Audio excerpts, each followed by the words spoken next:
অবশেষে Lautaro Martinez ছিটকে গেলেন ব্যালন ডি'অরের দ্বারপ্রান্ত থেকে। তবে কে পেতে যাচ্ছে ব্যালন ডি'অর? বিস্তারিত থাকছে প্রতিবেদনে, ভিডিওটি না টেনে সম্পূর্ণ দেখুন। আগামী 28শে অক্টোবর ব্যালন ডি'অরের নাম ঘোষণা করবে ফ্রান্স ফুটবল। ফুটবলারদের ক্যারিয়ারের এই সম্মাননা পুরস্কার এবার কার হাতে উঠবে?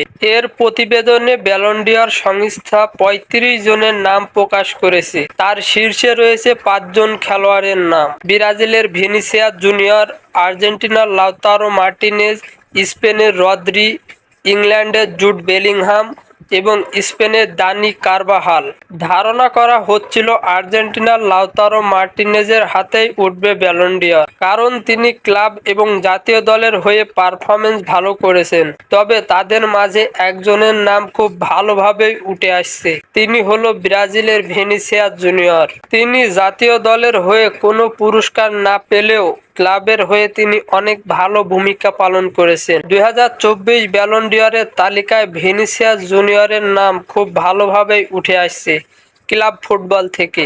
এর জন্য পিছনে পড়েছে লাউতারো মার্টিনেজ সহ বাকি প্লেয়ারগুলো। তাই পরিশেষে লক্ষ্য করা যায় যে এবারের ব্যালন ডি'অরের দাবিদার হতে চলেছেন ভিনিসিয়াস জুনিয়র।